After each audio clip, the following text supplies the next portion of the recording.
सीता माता से विदा लेकर जब हनुमान चलने लगे तो वे सोचने लगे कि जानकी का पता तो मैंने लगा लिया, उनको रामचंद्र जी का संदेश देने के अतिरिक्त उनसे भी राघव के लिए संदेश प्राप्त कर लिया है।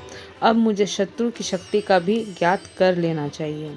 राक्षसों के प्रति साम दान और भेद नीति अपनाने से लाभ होगा नहीं, अतः मुझे यहाँ दंड नीति अपनाने के लिए अपने पराक्रम का प्रदर्शन करना ही उचित जान पड़ता है। ऐसा सोचकर उन्होंने अशोक वाटिका को विध्वंस करने का विचार किया, जो रावण को अत्यंत प्रिय थी। उन्होंने विचार किया कि जब वो अपनी प्रिय वाटिका को उजड़ने का समाचार सुनेगा तो वो अवश्य क्रोध होकर अपने वीर सैनिकों को मुझे पकड़ने या मारने के लिए भेजेगा। यह विचार आते ही वे वाटिका के सुंदर वृक्षों को तोड़ने तथा उखाड़ने लगे, जलाशयों को मथने लगे और पर्वत शिखरों को चूर चूर करने लगे। थोड़ी ही देर में वाटिका ऐसे जान पड़ने लगी कि मानो वो दावानल से झुलस गई हो।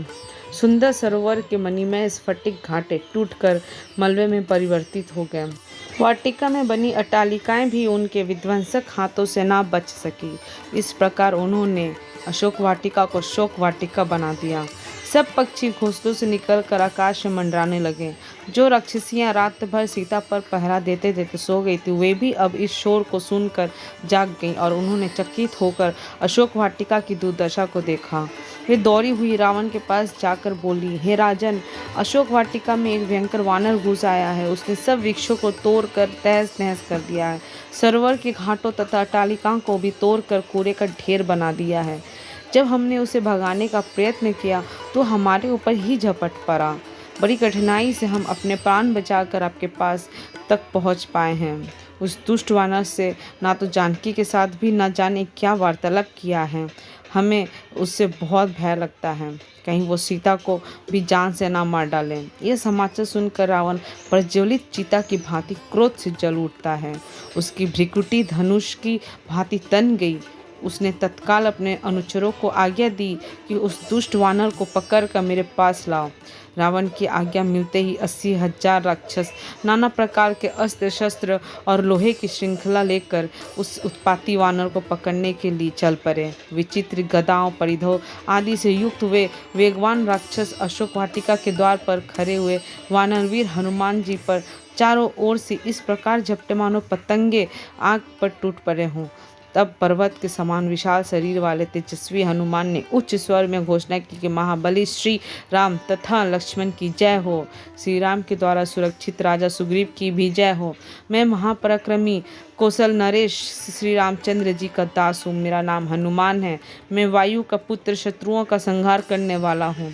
तुम मेरे पराक्रम का सामना नहीं कर सकते। मैं लंकापुरी को तहस नहस कर डालूंगा। राक्षसों ने उन्हें चारों ओर से घेर लिया और वो उन पर बर्छे, भाले तथा पत्थर फेंकने लगे। यह देखकर क्रोध हो हनुमान ने कुछ भी लातों घूंसों से पिटाई की और कुछ को तो अपने नाखूनों तथा दांतों से चीर डाला। बड़े बड़े योद्धा इस मार की ताव न लाकर छत विक्षत होकर भूमि पर गिर पड़े। जो अधिक साहसी थे वे प्राणों का मोह त्याग कर हनुमान पर टूट पड़े। तभी उन्होंने एक छलांग लगाई और तोरण द्वार से एक लोहे की छड़ निकाल ली।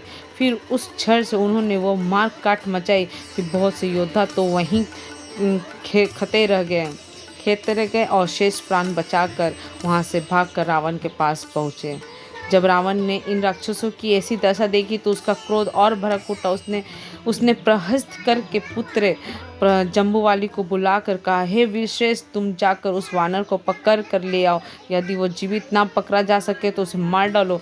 मुझे तुम्हारे बल पर पूरा विश्वास है कि तुम उस कार्य को भली भांति कर सकते हो। रावण की आज्ञा पाकर जम्बूवाली अस्त्र शस्त्रों से सुसज्जित वो गधों के रथ पर सवार हो हनुमान से युद्ध करने के लिए चला। जब उसने उन्हें तोरण द्वार पर बैठे देखा तो वो दूर से ही उन पर तीक्ष्ण बाण चलाने लगा। जब कुछ बाण पनपुते के शरीर को छेदने लगे तो उन्होंने पास पड़ी हुई एक पाषाण शिला को उखाड़ कर जम्बूवाली की ओर निशाना साध कर फेंका।